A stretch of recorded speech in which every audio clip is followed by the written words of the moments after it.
tutuloy mga kapuso yung Kilosang Mayo 1 nababahala sa binuong Independent Review Committee na bubusisi sa libro ng mga kumpanya ng langis. Alamin natin ang balita nga mula kay Alan Gatos. Alan, hello.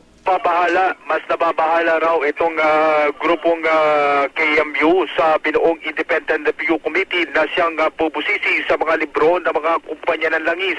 Ayon sa KMU, binubuo umano ang komite ng mga personalidad na pro-business at isang abogado na kumakatawan sa Hacienda Luisita bilang kinatawan ng Transport Group.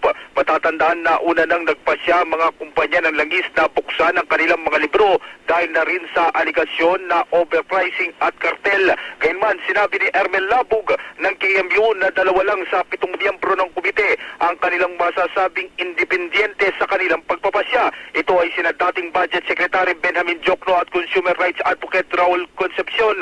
Dahil dito, dudaan niya sila na makapaglalabas ng makabuluhang resulta ang komite, lalo pat karamihan sa mga ito ay binubuo ng mga personalidad na malapit sa Malacanang maging sa mga kumpanya ng langis.